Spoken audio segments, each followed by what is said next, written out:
We have Abel here. Yeah. Mr. Brent. Yes, sir. Miss Katerina. Hello. Mr. G. Mr. G. And Miss Mr. G-Spot. and myself, Mr. G. Mr. G Spot. So I'm from New York. My family's from Dominican Republic.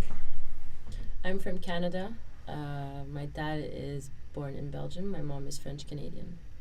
I'm a mongrel from Cape Town. Mixed bloods. Like 4 different kinds. Which So yeah. So I've got European descent and then a bit of Indian. who's Indian? Grandfather. Your grandfather? From Yeah. your father's side or your mother's side? Mom's side. And then married a Russian. How's that? Oh, you have Russian in you? Yeah. I see. That's why you like potatoes. Me some potatoes. What about you? Yeah, Gokhan from Australia. Family's from Macedonia and Turkey. Bit of Albania. Real weird mix. Weird, for sure weird mix, especially since they hate each other. Every time I have to explain it, it's like a history lesson. It's so funny. It's like, yeah, those 3 countries, they hate each other so much. It's so funny you have that mix. You're not supposed to be born, man. You're like one of those babies. A revolution baby. Yeah. And I'm from New York City. My parents are also from the Dominican Republic. I was born there. Oh, really? Yeah, I was born there. Dope. But moved to New York when I was like 9 months. That's crazy. At 1 year old, he got on a plane. He's like, fuck it. I was out. He was like, I'm Can't out. take this anymore. He took his diaper. He took his plateau, his rum. He's like, I'm out. That's crazy. That's a brave move. For a baby, it's a rough life for 1 year old baby. So That's funny, but like going into that a little bit, it is fucking traumatizing when you think about the journey that your parents take. Mm-hmm. And like they really had, at least my parents, like they had no, it was kind of like just going on faith, you know, like just up and moving and taking everything. How old were your parents when that happened? When my parents moved to the States, Yeah. probably when they were in their early 20s, 20 something. That's what happened to my father. He immigrated to Canada when he was 9 years old, and he lived in France at a time. And Quebec is a French province in Canada, and they promised, they had ads everywhere in France saying, immigrate to Canada, immigrate to Quebec. They have so many jobs for you, and when you get to the port, there's going to be people waiting for you, guiding you to somewhere, and you won't have a problem. So they just packed up their bags. They left one day with like $20 in their pocket, some shit like that. And then they got to the port of Montreal, and there was no one there. No one waiting for them. They didn't know anybody. And they just stood there for about a few hours. My grandfather was trying to figure out where to go, what to do. And then this man just passed by, and he looked at them and he asked, are you guys okay? And he was like, well, we don't know where to go. We don't know anybody here. And he just took them in for a few months and helped them settle. Oh. Yeah. It's a crazy story. From which port? Montreal. Port of Montreal. But from where? Where were they coming from? From France. So it was a few weeks. But how Maybe did you 2 get? weeks. It went by boat, by Yeah, land? by boat. And they just 5 dropped them? children, $20 in their pockets. And that's it. 5 2 children? suitcases. Wow. And then they just started a new life. Did they ever tell you about like their motive for moving at the time? Like what was their reasoning? A better life. They wanted a change. I think they were unhappy after the war. Like they couldn't figure out what they wanted to do. And all the ads promised a better life, better jobs, better opportunities for the kids. So they decided to just try it out. But it was really rough. Yeah. So risky.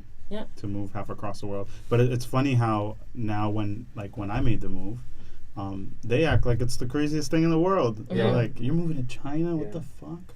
It's like, at least I speak the language. Like, really, at least I speak English, and that at least can help me somewhat here. Mm-hmm. But my parents moving from DR to Mm-hmm. New York and not knowing the language at all. Yeah.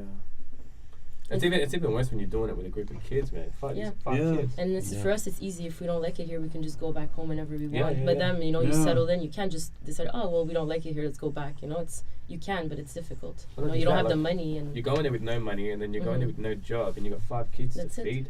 Yeah. Whoa.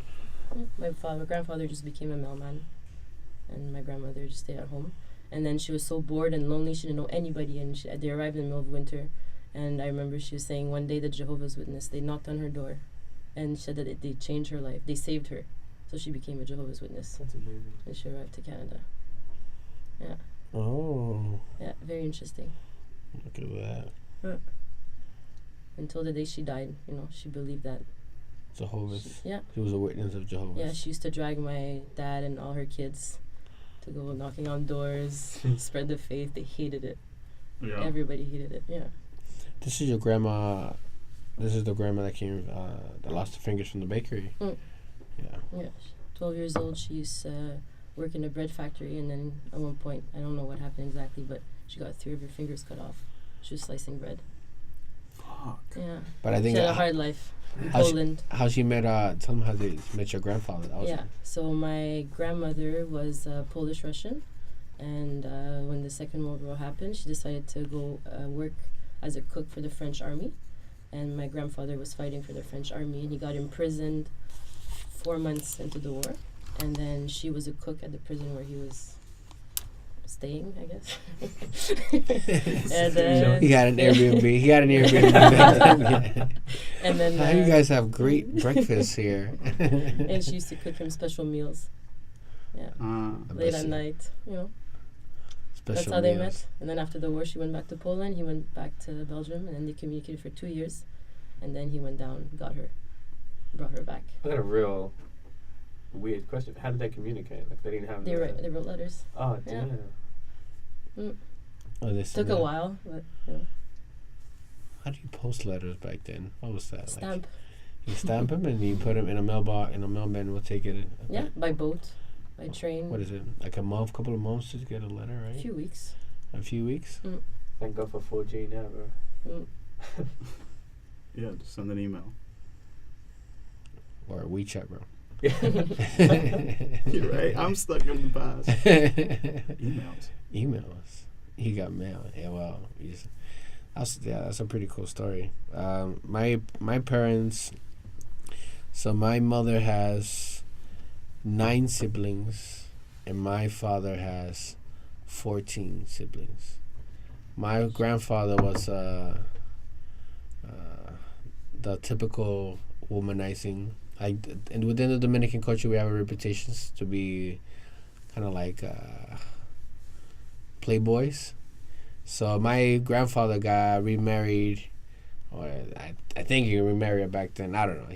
He had 3 separate women, and at his funeral, it's funny because I only met him one time, and he had dementia at that time, so he was losing his mind for a time. I remember he threw a bucket of pee at me. And this is the one thing I remember, like, not a bucket, but he was just like, he was in the back and he threw something. I was like, oh, it's your grandfather. I was like, what the fuck? He just threw this at me. And I was growing up, I was living in the yard at the time, and I was like, fuck this guy. Who is this guy? He's just throwing shit at me. Like, we little Dominican kids, we talk back. We're sassy. We're disrespectful. So I'm like, my father's like, oh, you gotta go talk to him. And I'm like, why am I here? Who is this guy? Why am I here? Why you bring me here?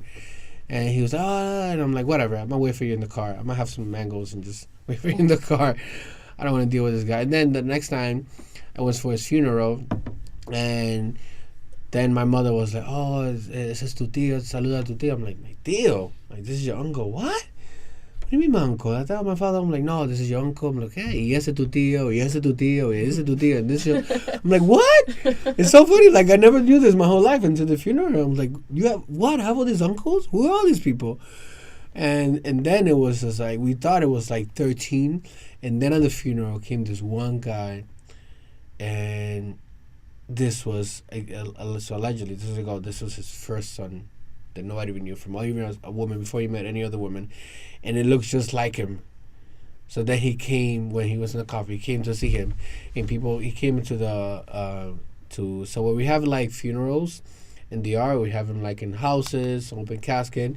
There's mad food. The food is amazing always. This is why people go to just have the food and the coffee. Literally, some people just literally, because there's so much food and it's really good food. That's how I remember. I was eating a lot. I was very fat, so I was eating a lot of food.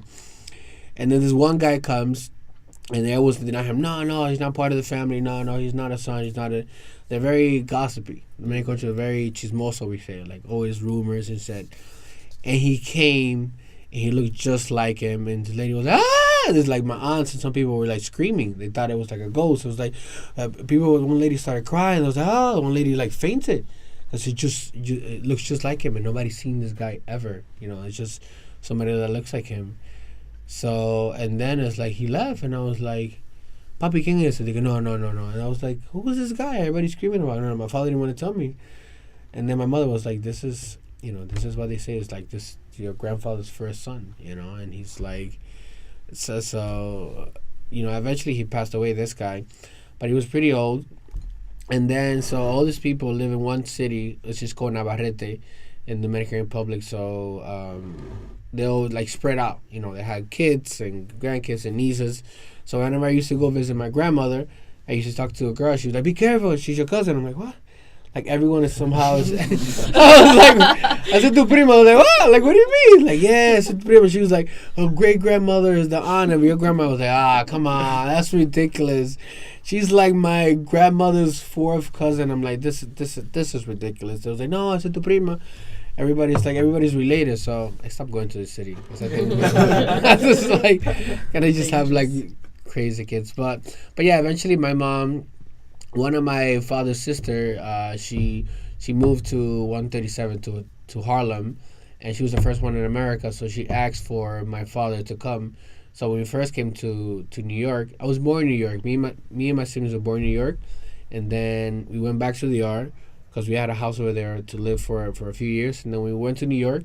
It was 5 of us. It was 4 of us living in a room in my sister's apartment, like half the size. And then like eventually, my mother was having a baby, which is my little sister now. And so then it was 5 of us in an apartment half the size. Yeah. And it was just, it was comfortable. Yeah. I think we just like, you don't miss what you never had, right? And then eventually we moved into this apartment uptown, like in the 5th floor of where we are now. And it was empty. And we had one TV. People throw away TVs in New York. We brought them inside. We had a bed in the living room and a bed inside. And it was like the best time. We didn't have anything. The apartment was empty. And it was the happiest time because it's just like everyone is just sitting in one bed, watching one TV. You don't worry about anything. We had no phones back then. We had nothing. Whatever channels we could watch in 4 or 5 that we could get for free and the antennas, these were the channels, and we were just happy. It was simple. We had some good food, and then my mom, luckily, she was she forced herself to get educated. She was going to college. She went to BMCC, to a college, a community college in New York, while she was pregnant with my brother. And then with me, so she kept going and she put us through school, and then eventually, we started spreading out, and then I came to China. When I came to China, same thing that Abel just said. I was like, "Why are you going to China? It's crazy, halfway across the world." It's like, our parents don't understand. It's like, you did all the hard part for us. Now it's our time to kind of take a higher leap for a better chance. Not only they can never live the life we had, of course, because of us. And because of their income or so many other circumstances. So we have, for them, we have to live for them, all the stuff they can never see, we have to do it for them. And now we're all here, we're experiencing this Asian culture going around, but I think we also, grasping knowledge and getting, being influenced by different cultures, and also learning different opportunities that we can bring it back and help our families. Yeah, I had this kind of conversation with my father right before I came back to China after Christmas time. I went to New York for about a month. Is he supportive of you being here? Yeah. My parents are the most supportive people. Like, they've always been like, anything you want to do, you can do. Since I was a little kid, just work hard and and make it happen. But this time, being in New York City, we had a conversation where he was like, I just don't understand, like, why. Like, how about you just get a job, like, around... I'm like... And we kind of got into it, because... And I kind of made him feel a little bad, because I referenced his trip moving over here. I was like, hey, I'm doing the same thing you're doing. Like, I'm doing the same thing you did. You're looking for opportunities. You're looking to better your life and have something more secure and maybe come back to your country someday. It's exactly what I'm doing. And at that point, there was nothing he could say. Like, he's just like, stood quiet, because... It's true. Like, I learned this from you. You know what I mean? Like, going somewhere else to try to make a better life for yourself. It's just a lot easier for me than it was for them. Yeah. No kids, no debt. Less risk for me, I guess, right?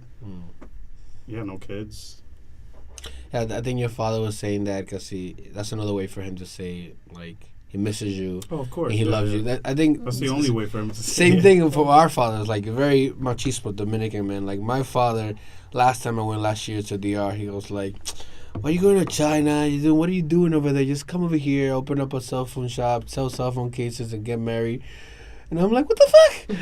I just went to the university in New York and I travel around the world and I have all this education and speak all these languages. You want me to come sell cell phone cases down the street? And get a country-ass girl and have kids? Are you crazy? It's just that they would never say, I miss you, son, and I love you. So they have to kind of word it in a way like, kind of like, come here, be It's like that closer tough to us. love, you know what I mean? Like, Tough, yeah. They're just tough for sure. It's at some point for sure. I used to get a lot of arguments with my pops, and I used to be angry because they didn't understand how the proper fatherhood for them is just work, get the money. You guys have food, you have a place, fine. This is it. This is his whole job. Yeah. Get a house, whatever. But then I understood he had 14 siblings, so he never learned how to be a father because he was never taught by his father. So at some point, it's like you can't blame someone for not knowing something they never learned.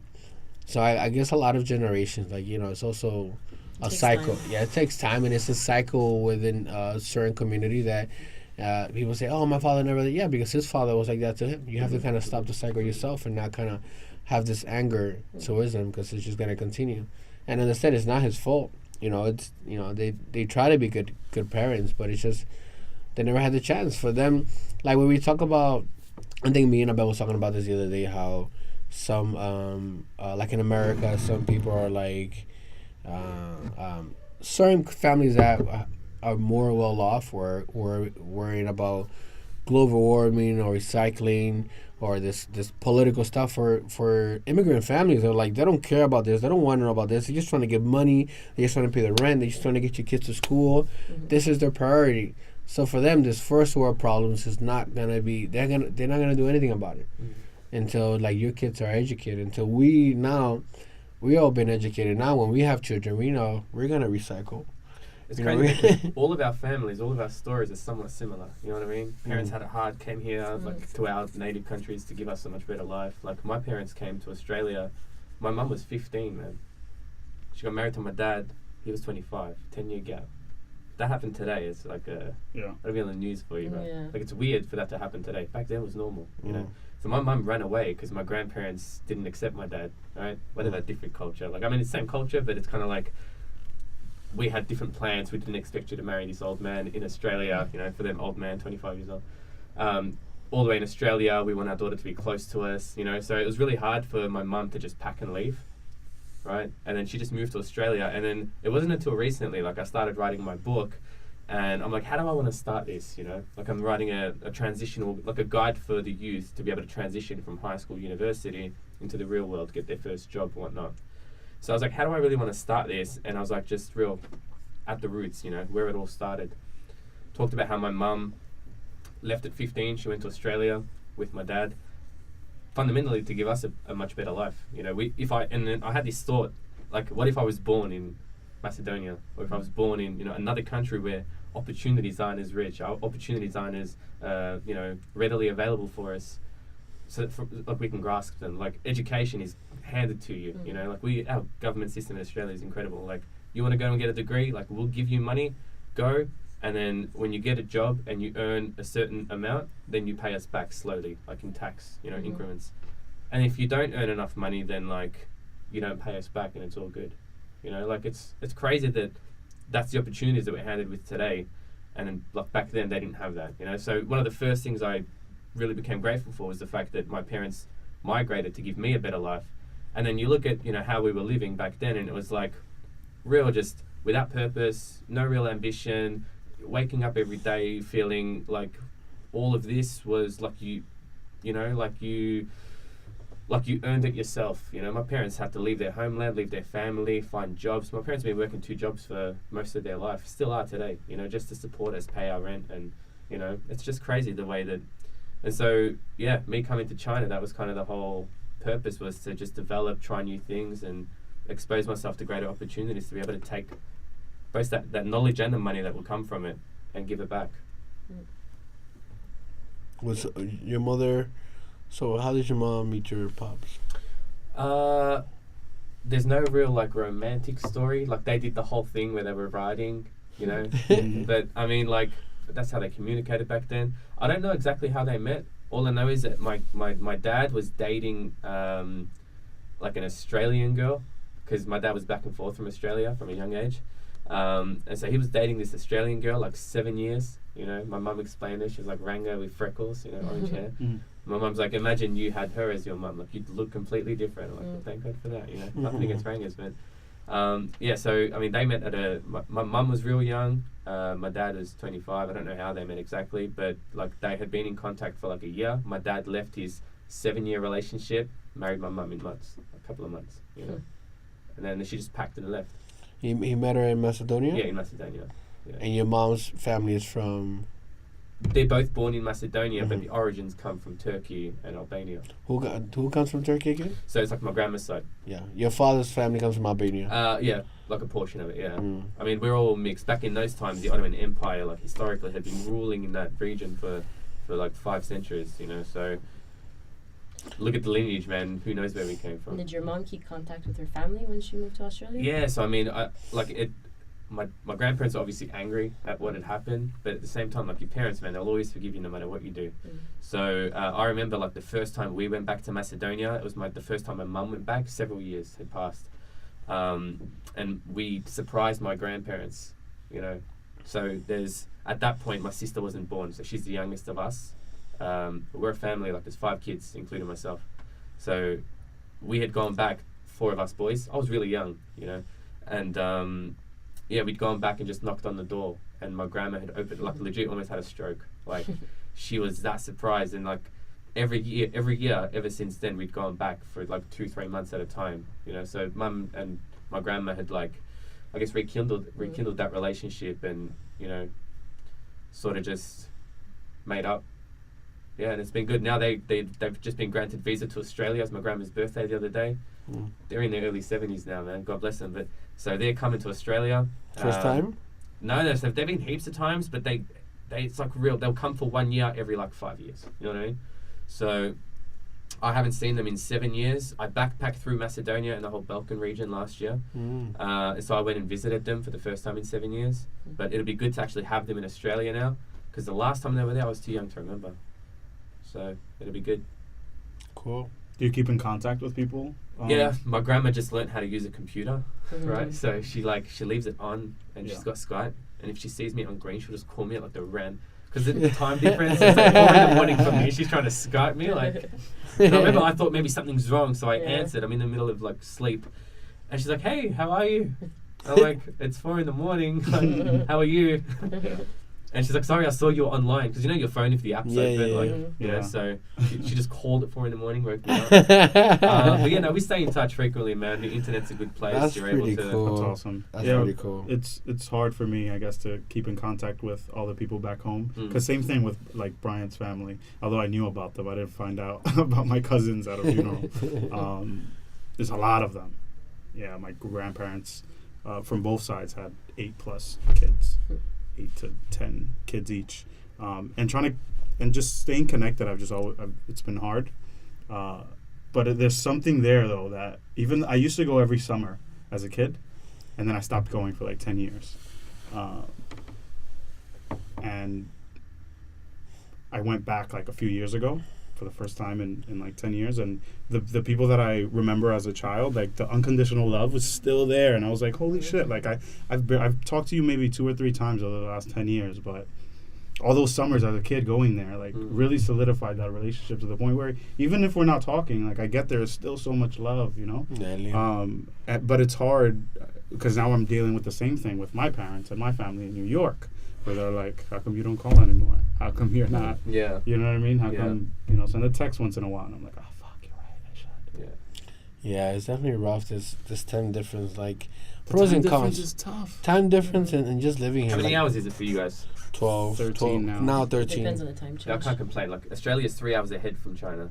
Oh, you're good. That's good. Sometimes it's 2, so it's 3 hours on average. But I'm in the same boat as you when it comes to like, you know, my dad trying to get me to come home and settle down. Hey, just get a normal job. You know, I didn't do 2 degrees, travel the world, and do all this stuff. You know, to come home and just work a normal 9 to 5 with the same people that did 3 years of school. You know. Yeah, my pops was like, "Why don't you? You know, they have some good positions at the UPS." And I'm like, I'm not knocking anybody that works for the UPS. In fact, they make good money. They make good money, good union and everything. Yeah, but I was like, Dad, like, you know me. Like, you know I have aspirations to, like, do big things. The fact that you're even proposing that, it's like, seems a little ridiculous. Yeah, like, what's going on? You know, Well, he just wants you to be back. That's what you probably just. But you have to take those risks, you know. Yeah. When I went to university, you have the chance. That's like the first time for us where you have the chance to get the fuck out.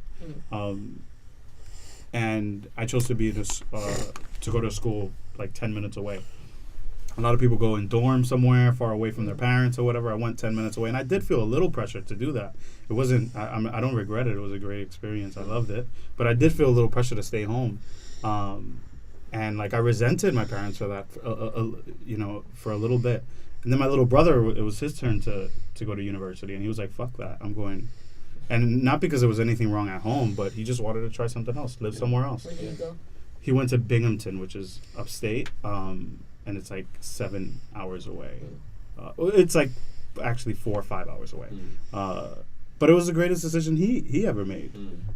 And I found myself in that. It's a microcosm because I found myself in that situation, advising him to stay in the city, when that's not the right advice as a big brother. That's not the advice I should have gave him. I should have been like, follow your heart. Like, if you want to go study somewhere far away, don't feel so, because we're a really close family. So I know you feel the pressure of like your mother and your father and your brothers telling you, please stay here. I find it don't crazy go that far. you say that. Like, what was it that made you realize now that back then, like you know, like back then you told him to stay, and now you're saying I wouldn't tell him that. What changed within you? What changed? That in the moment I was emotional as well. I was like, fuck, my mother's gonna go through it because her son is leaving the house. Yeah.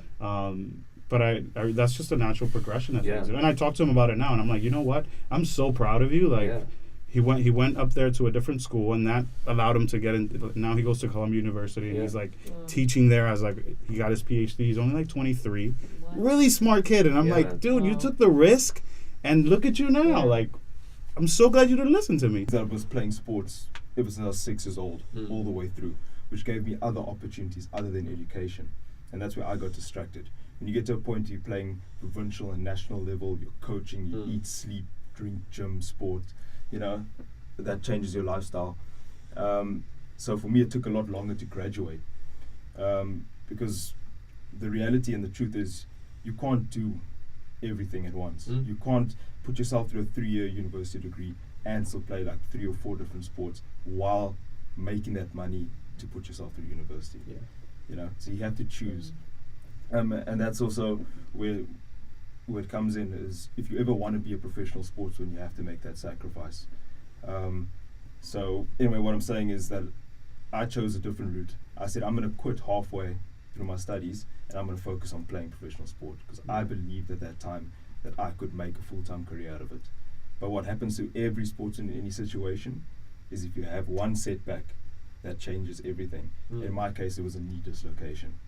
So, I mean, you're going to spend 6 to 9 months rehabilitating. That's the reality of it all. And you can also never get back to that same level unless you are really, really rich, let's put it that way.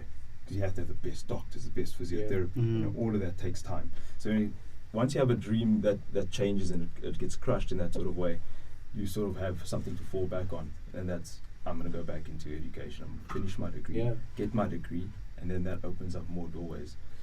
This reminds me of, I was telling Abel about Lewis Howes, right? If you guys haven't heard of him, you need to check him out, because he inspired me so much, right? And so he was a former pro athlete. He was playing in the NFL, right? He had one solid season, and then he got injured a few games in, and he was like done, career-ending injury. And he did something to his wrist. And then the way he explains what happened, he kind of just, he was living on his sister's couch, and he had no money, no job, right? He's not playing no more.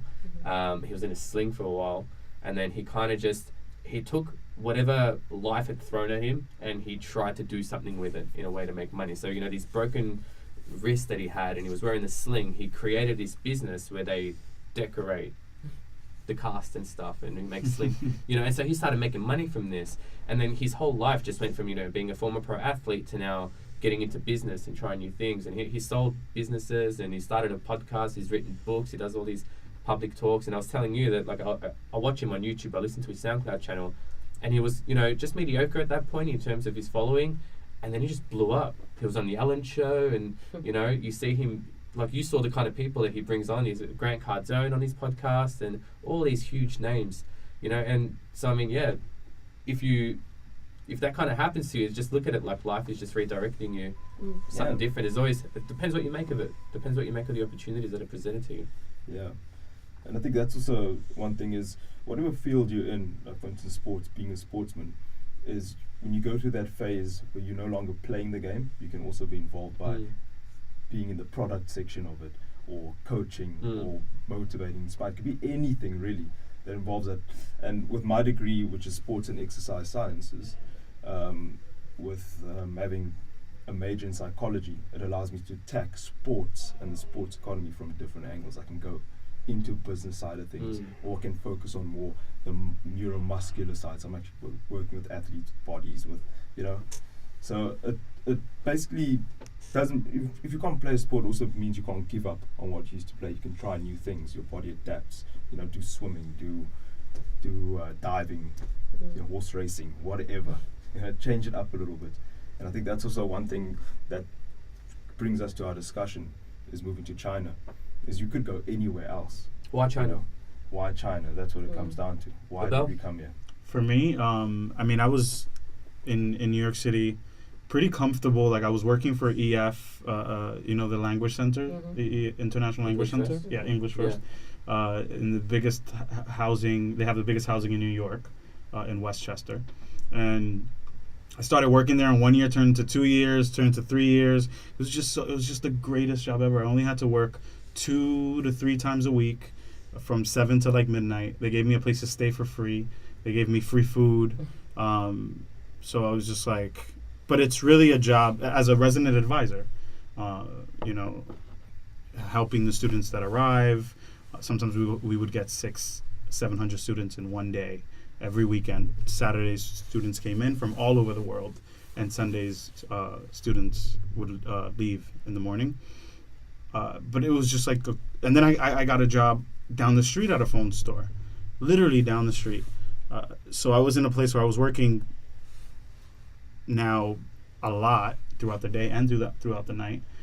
But again, you know, my job was, I just woke up, and I'm down I can walk to my job. So I got into that cycle of like 3-4 years. But that job is not, it's not designed for you to be there. There's some people that have been there for 6, 7, 8 years. It's like, how long do I want to live in a dorm room under these schools' rules? How long do I want to, you know, be doing that? And yeah, the CEO of the company I work for now, Josh, I met him through Bryant. Bryant and I went to the same university. So I met him through Bryant on a trip where we were backpacking through Southeast Asia. So we were in Cambodia, and that's when the business was beginning. And it was just him on his computer, and, you know, didn't really speak much of it there. But every year after that, Brian as well is like, you have to come to China, because Brian's been here for a while. How many years did you say? Almost 6. Yeah. 6. And you speak good Chinese, man. You've been showing off a little bit. Not bad. Enough. Yeah, so Josh, like a year ago, went to New York and came to EF, came out to the dorms, and he was just like, I know you're comfortable here, but I've been telling you year after year, you have to come to China. It's like, if you come this year, I'll have a place for you to stay, you know, and I have a job for you. And then that, coupled with Bryant always telling me that I had to move, I was like, all right, let's try it. What have you got to lose? Man? Yeah, I mean, I had an excuse every year of why not to come. It's like, oh, why are you not coming this year? Well, I bought a car, so it's like, you know, I have to, you know, make these payments on this car, or whatever it was. And eventually I was just like, no more excuses, and I moved. Did you sell your car? No, my car's still over there. I'm still paying for it. It's a money pit. It's horrible. You know, I could have essentially waited another 6-7 months to pay it off and then move to China, but I kind of felt the pressure. They were like, hey, we have like a few employees right now. We have like 30. By the end of the year, we want to have 100. If you come now, we have a place for you to stay. And So I was like, all right, fuck it. I'd be dumb not to fucking come. Yeah. And here I am. It was a great decision. Amazing. China. For me, it was kind of, everything was really last minute for me, man. Like, the idea, I just acted on impulse. I lived in China for 6 months on a study abroad program. That was 2 years ago. I was in Shanghai. I was at a French university just doing a portion of my degree. I got really involved, you know, with the whole Chinese culture, the food they eat, the music they listen to. Kind of liked it, right? The whole vibe of China. I got real used to using WeChat, like obsessed with WeChat. And then, you know, I went back home, back to my normal life, back to work. And then I just felt like stuck. Because after China, I mean, I traveled a bit. And when you start traveling, it just ticks something in your brain. And you're never the same, you know, so... It's hard to just settle for the regular life. It's like... People talk about this travel bug, man. I'm telling you, it's real. Well, it's like, you know, I left China about 1.5 years ago, 2 years ago. And I just went to New York and DR, and I was going to open up a restaurant in the Dominican Republic. So then I was in DR. I was in New York for a while. Then I was in DR for a few months. And then I was like, oh, maybe I'll get a job here. And then I went to this international school in Santiago where I am. And no, I guess I could teach here. And I went and they told me, like, the hours and the pay. I'm like, damn. Yeah. And they was like, oh, this is one of the best pays in the country. I was like, oh, yeah, it's a third world country. This is not a good salary. It's like for you to, even in New York, because, so I study finance, so I could definitely get a job in corporate America, or I could get a job in DR. But it's just to pretend that everything you've done prior to that it's not real, you know, you start lying to yourself, and you feel like you can't be fulfilled. You feel a little bit little empty, and it's kind of hard to. I think I spoke to Abel about this in the case that you have all this events that, you know, when you start traveling to a bunch of different locations, when you have all this experience, you have all these friends, and then you come back, you can't discuss it. It's because if you discuss it kind of sounds like you're bragging, kind of sounds like you're showing off, or you're throwing in somebody's face. If someone asks you about it, then okay. But for the most part, all of these stories, there's so many stories. I'm sure we all have different stories throughout the world. And then it's just like we don't have a reason to just bring it up randomly. So these stories stay with us. So for like me and Abel was in Koran in the south of Cambodia. We went to this one of the most beautiful beach we've ever been in our life. And it was just us. It was us and some other friends, and we was completely alone in the beach, and we felt like we were the last people in the world, and it was gorgeous, beautiful. This is in Koran Islands. In Koran Island. Was it the main one or the Sam Loem? The main one. This is like 5 years ago. Before Okay. Now it's a little bit more hectic, but it's so beautiful to think that you was here in this beach so gorgeous, then you just go back to a job, 9 to 5, and be in this office, and back to your city. And you're like, I was in a situation, I'm like, I'm in this job, and I'm like, people are just, you know, again, not putting anything down, not putting anyone else's job down or any other career, but you can't just see that and just like forget about it. It's always going to be inside of you. This moment that I was like, I went back to New York and I was doing a job, and I see people kind of like arguing about certain things, and I'm like, what am I doing here? It's so cold. Why am I here? Why are people are in a certain negative state of life, and you was in this complete happiness. Fine, yes, of course, you miss your family. You're missing family events. You're missing bigger moments. There's a time difference. There's a lot of pros and cons, but at the end of the day, your happiness comes first. Of course, we love our families, we love our siblings, we love our parents, our friends, but your happiness comes first. Once you're able to have a sustainable, stable, long-lasting happiness that you can kind of interchange it from your past life, like you can come and you can go.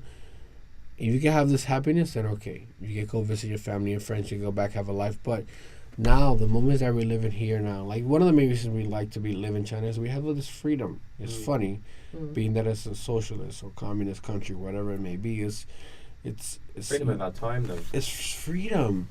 Yeah. We can have healthy items. We can just go to the market. We can just buy fresh fruits, fresh veggies, so cheap. Everyone is polite. People are good morning. People always were saying good morning to you. It's beautiful, beautiful morning, beautiful night. There's never a boring day. You don't spend money. You can build your life, build your career, build your dreams, and just keep moving forward. If you're back home, like if I go back to New York City, I can't go to the supermarket and just buy a bag of spinach, or mangosteens, or strawberries, or blueberries. It's like $50. It's crazy. I got to spend $50. I want to be healthy. If I go in the morning, if I say good morning to somebody, they're like, "What the fuck is your problem?" If you go on the New York City train and you go to somebody, "Good morning," they're like, hey, "You being What's wrong with this guy, man? no, somebody be like, "You being a smart ass? You got a fucking problem?" So it's good. Of course, this is not a permanent life for any of us. We all have our family and friends we want to go back to, but it's good for a period of your life that you're able to kind of like disconnect, know that this happiness exists, and you can bring it back to your family. And this is the period of your life that you should be doing it, you know, because I've got like people that say, "Well, I can't travel like you travel because I have, you know, a wife, I have kids, I have a mortgage, you know," and well, I don't, you know. So this is the time that, you know, at the period of my life where I can go off and do those things, and I'm not leaving any baggage behind. I travel with my backpack, man. That's all I've got here in China. You know, travel the world with that thing. But in terms of, you know, why China? Like, China was one of the after coming to China as a student and going home and realizing I hated my life and I hated the 9-to-5 job and working for someone and being told when I can and can't take holidays. I hated that. So, and then I kind of, you know, reassessed my life, and I'm like, do I really want to be working in a bank for the rest of my life? I was already at that point about 4 or 5 years in. And yeah, so I mean, I was like, I don't really want to be doing this in the next 20, 30 years. And I'm like, well, what do I want to be doing in 20, 30 years? And then, you know, it's just a full, like, real spiral of, you know, curious questions to myself that I had to find an answer for.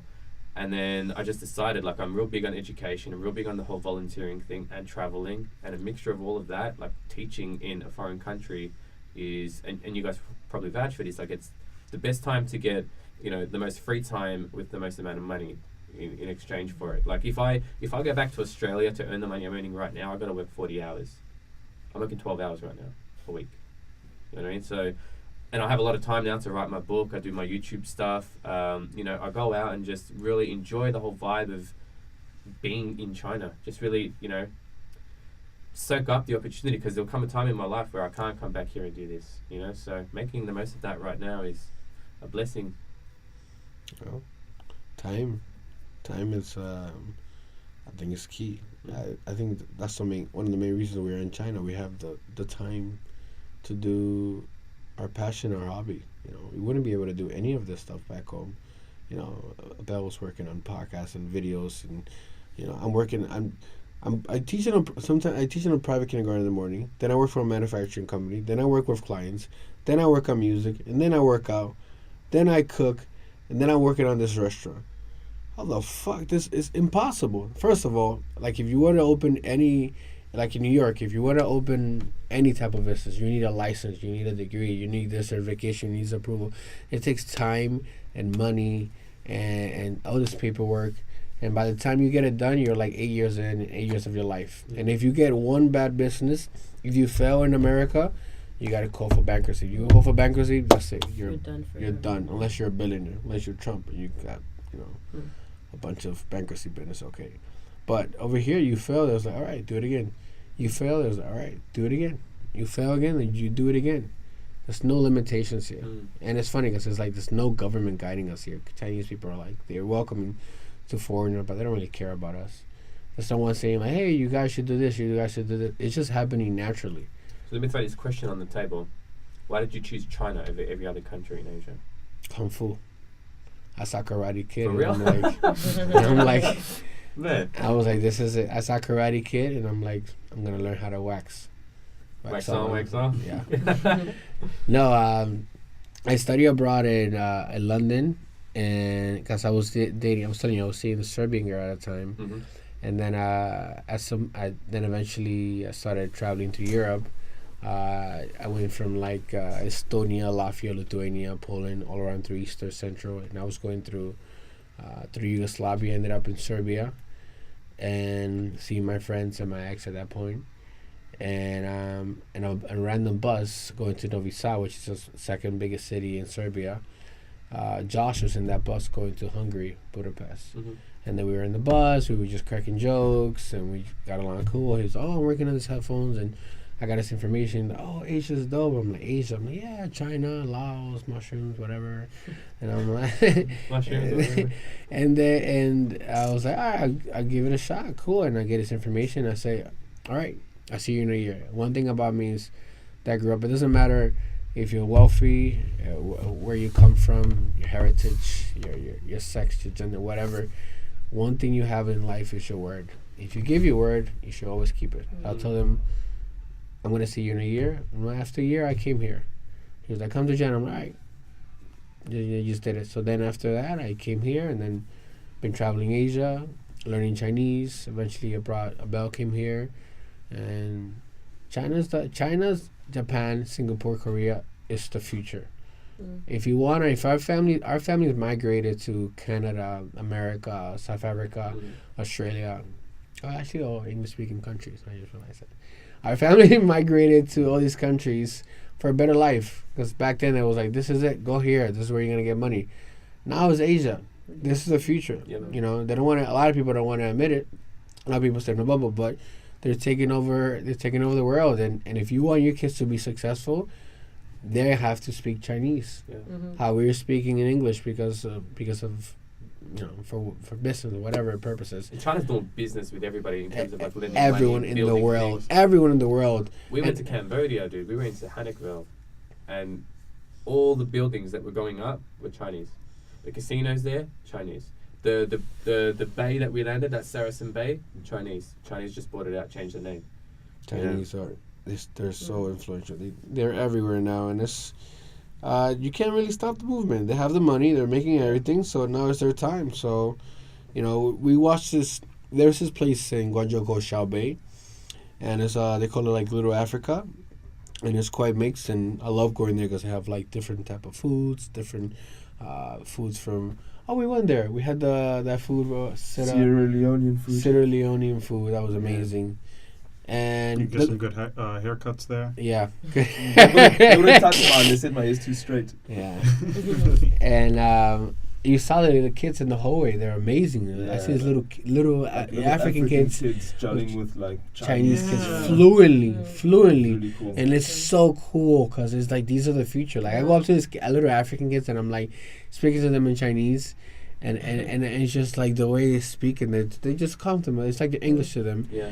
And it's beautiful. This is this is the future. Yeah. These kids are the future of the world. This kid speaks French, he speaks English, he speaks Chinese, and what other dialect. And these are the future. You know, we all speak different languages. You speak Afrikaans. You speak something else besides Afrikaans? Dutch. Dutch? Yeah. You speak Dutch? Yeah. It was in the Netherlands for a year, right? Ik spreek ook in Nederlands. Hoot. Oxy in the taxi. You speak Dutch too, bro? No. I was gonna say, is there anything you don't speak? No, just enough little phrases. But you speak French? French, English, Spanish. Spanish, yes. I keep forgetting that. You speak Serbski? Yeah, I mean, I speak Macedonian fluently, but Macedonian, Serbian, like, we can understand each other. Same with the Croats, like the Croatians, we can understand each other. So I speak Macedonian fluently. I don't speak a word of Turkish, even though my name is Turkish. And we speak Albanian at home, so I understand more than I can speak. Albanian? Albanian. Your grandparents speak Albanian? Yeah, my grandparents do, my parents do, my brothers do, their wives do, our nephews do. You speak Aussie English, you speak English. Yeah. I just learned how to do the American accent. What was I going to say before? America. I don't know. America. But, you know, because I know, like, in Australia, we say, we say, I can't. You say, I can't. Mm-hmm. So the tones of your you know, so you can't. I was traveling with two Canadian guys and an American girl a couple of years ago, and I didn't realize that my accent completely changed. So I went home and people were like, what happened to you, bro? But then I hear the Australian accent from other travelers, like other Australians, and you can just hear it from anywhere. It's crazy. Yeah. Also, there's all the words. There's so many. It seems like Australia's taking so many words. Short everything. Yeah. Barbecue is Barbie. Yeah. Cigarettes, ciggies, cookies. What are cookies? Beezies. Cookies is bickies. Bickies. Yeah. Biscuits, bickies. Yeah. Bickies. There was a whole list of them. Yeah, man. BZ, We changed the DZs, whole dictionary. Like, TZs. the thing is, like, if you learn like Australian slang and then you go to another country and use it, they have no idea what you're saying. Yeah, they don't know what they're doing. Like Americans don't use the word reckon. No. No, Right. But some people in the UK do. I think in South Africa you use I it, reckon right? we do. I So reckon. like, but reckon is just the equivalent of saying I think. Like I if I say reckon. I reckon, I'm just Mhm. sharing my opinion. Like I reckon that we should do a podcast, right? Mhm. Sharing my opinion. But yeah, you say that to anyone from America, they're like, you what? Mm. What's that? Yeah. And then like we say oregano, and in America it's oregano. Yeah. I was blown away when I heard that for the first Cilantro? time. What do you say? For what? Cilantro? What's that? Like Coriander. coriander? Same thing. Coriander. You say cilantro. coriander? I think we say coriander. I've never heard cilantro. Okay. Comes from the Yeah. French coriander. But even like we call it beetroot, you call it beets Beets. in America. Yeah, that's different. You guys have a whole different A language. little Yeah. bit of everything here, yeah. It's interesting though, because like Australians are brought up to travel, kind of like that's something, That's what we do, man. Yeah. right? That's what we do. That's what we do. Well, where like really, if you want to leave the country, you have to. You have to, yeah, in the yeah. We middle of don't. We nowhere. Yeah. can't take a bus into the next country. Yeah. We're in the fucking middle of nowhere. You know what I mean? We're an island. We're at Yeah. the whole continent on the other side of the world. Well, I think you guys are blessed that you have this whole mining industry, that you have the wealth to get to provide traveling abilities for the future generations. Because imagine if you were like, what's the country? Papua New Guinea on top of you guys? Yeah. They're in Yeah, the middle of nowhere. They're not trying Yeah, to man. travel. They don't have the money. Yeah. It's because Australia's a wealthy country, Yeah. so Mhm. they're able to travel for Yeah. sure. Yeah, having that mindset is important because people back home are not brought up to travel. It's happening more and more often now because of the internet and how people are, they see everybody else going places. They see that it is affordable. Like if you want to make a trip happen, you can make it happen, right? It's not that Yeah, it's not that difficult, but it's not a thing where like your parents are like, all right, you finished college, now you should go take a trip, or like, all right, you have a break for summer, you should go somewhere you've never been before. That's like not the conversation at all. Yeah, but people now travel to show off. You know what I mean? They travel because we're gonna go do the 7 days on the boat in Croatia, the Croatia sail. You know, and they just do it for show and for the Instagram or whatever. But like the kind of backpacking type journeys that I've done and other people that I know that have done, they're life changing kind of experiences. But I know so many people that have been to like big countries. They've been to Greece. They've been to Hungary. They've been to Croatia. But they're going for this like party experience, and you're doing the same thing you'll be doing back home. Mm-hmm. But you're not trying to learn a new language. You're not trying to travel on a budget to try and learn how to catch random buses because they're 20 times cheaper. So I mean the experience in itself isn't the same. Because I know a lot of people at home that travel, but they don't travel the right way. Mm-hmm. You know what I mean? They're traveling, Go staying in hotels, not mingling with other people, not getting involved with the local culture. to You know what I mean? Paris, go to the Eiffel Tower, take a picture, And then they change their Instagram bio to like world nomad or world traveler. You haven't seen nothing, man. You know what I mean? You haven't seen the local culture. You can go and step foot in the country, but if you haven't seen how the people eat and live, Bell, G, Brent, Katerina, myself. Catch you guys later. Listen to Brent go crazy. Jumpin', them boys up to something. They just spent like 2 or 3 weeks out the country. Them boys up to something, they just not just bluffing. You don't have to call, I hear my dance like Usher. Might be a hell of a night. Go, go, go, go, go, go, go, go, see you can have my drink. Let me see you dance. Go, go, go, go, go, go, be my freak. Let me see you jam. When the sun falls, moonlight. Might be a hell of a night. Shit's real and I just begun. So many ladies wanna share my tongue. Man, it's life of mine. We ain't leave the earth for time. So that bottom gon' pop, my rocket gon' spin. The moon's gon' shine. Once in a time.